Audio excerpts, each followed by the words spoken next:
kami po ay nandito para ipaalam sa buong bayan na maghahain po kami ng criminal case against Martin Romualdez. Sa kadahilanan po na siya po ay may ginawang krimen dito sa budget ng 2025. Malaking halaga po yung ipinasok nila na hindi po inaprubahan ng Kongreso. Hindi po ito ang napagkasunduan sa Bicameral Committee at nagulat na lang kami lahat nung makita namin kung bakit yung pong in-email sa amin na Bicam report, may mga blanco po rito. Ngunit, nung pinirmahan ng presidente, kumpleto na. At nung tinignan namin kung magkano yung ipinasok nila na halaga, ito po ay nagkatotal ng 241 billion. Ngayon po, ewan ko kung matatawag natin na typographical error yan o grammatical error. Napakalaki po ng halaga, 241 billion. Wala pong ganung halaga ang inaprubahan ng Bicam. At hindi po rin yun ang inaprubahan sa plenaryo. Bakit po nagkaroon ng ganung halaga doon sa General Appropriations Act, GAA? Kanya po, ako bilang isang nakaupong congressman, kinakailangan ding ipakita ko sa taong bayan na kung merong mali, siguro kailangan din natin panagutin kung sino yung may gawa ng krimen. At dito, dahil po ilang araw na kaming nag-request ng kopya ng enrolled bill, hanggang ngayon po tinatago nila sa amin yan. Hindi po nire-release ang enrolled bill ng House of Representatives. Ako nagpapasalamat sa lahat na kayo po ay nandito ngayon at upang malaman po, tulungan nyo kami para malaman ng sambayanan kung ano pong mga kalukuhan ang ginagawa dyan sa Kongreso. Tama po yung sinabi ni former Speaker Bebot Alvarez. Kasi maliwanag naman na dapat yung Bicameral Conference Committee report. Tama po yung sinabi ni former Speaker Bebot Alvarez. Kasi maliwanag naman na dapat yung Bicameral Conference Committee report ay i-approve yan ng House at i-approve din yan ng Senate. Maraming blanco doon sa lumabas na mga dokumento. So, may narinig ako na statement, hindi ako nagkakamali, ay galing kay Congresswoman Kimbo.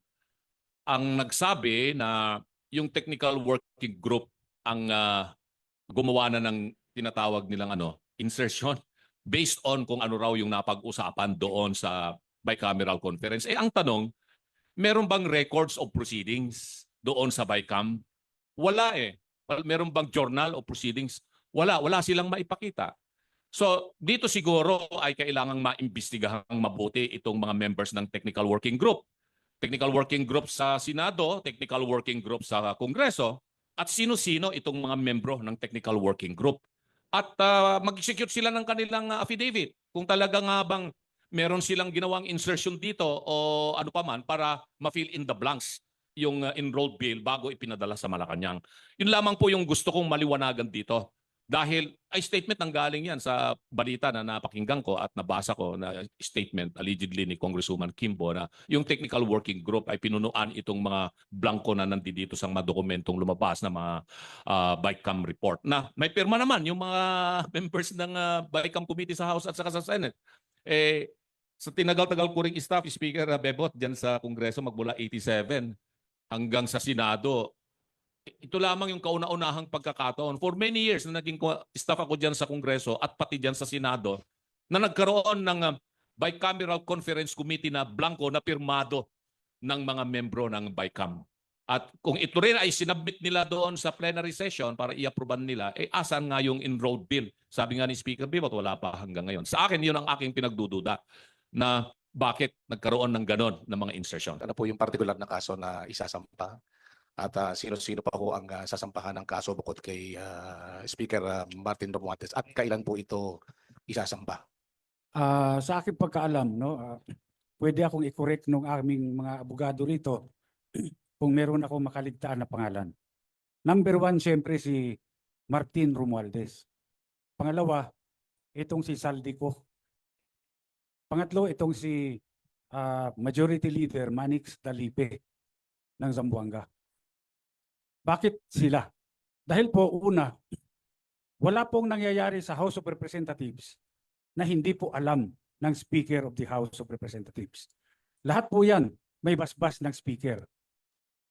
Wala pong gagalaw dyan kapag hindi po sinabi ng Speaker. Kaya nga po dito, sigurado ako, itong si Martin Romualdez ay talagang siya ang may pakana nito lahat. Siya ho ang author nito.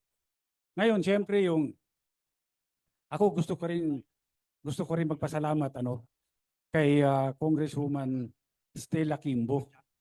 Dahil kung meron mang tunay na bayani dito, si Congresswoman Stella Kimbo. Dahil siya mismo ang umamin na maraming blanco ang BICAM report. Ngayon, bakit nagkaroon ng 241 billion na additional budget doon sa GAA na pinirmahan ng Pangulo? Ngayon, yung mga media, pwede rin nyo rin mag-request. Request nyo sa Kongreso kung mabigyan kayo ng kopya ng enrolled bill. Bakit mahalaga ang enrolled bill?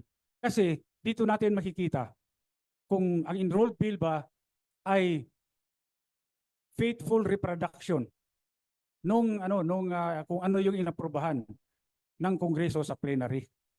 Dahil kung ito ay magkaiba, ay malaking problema yan. Hindi nila nilalabas yung enrolled bill.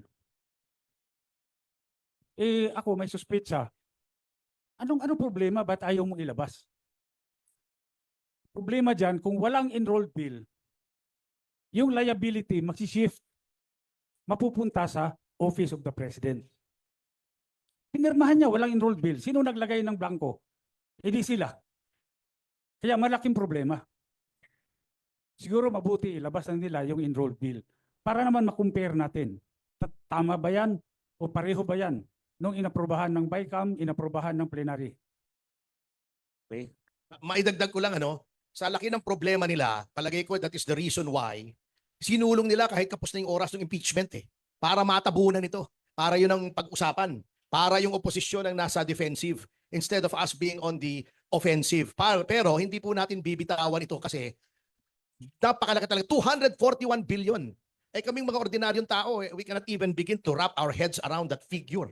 241. Kaya kami ni Mr. Magpantay sa Citizens Crime Watch, we joined hands with Speaker, with Attorney Raul Ambino, with Attorney Jimmy Bondoc para isulong po ito at sa Monday po ay ipafile po namin sa City Prosecutor's Office ng Quezon City itong criminal case na ito because this is falsification of legislative documents, which is a crime. Krimen po ito.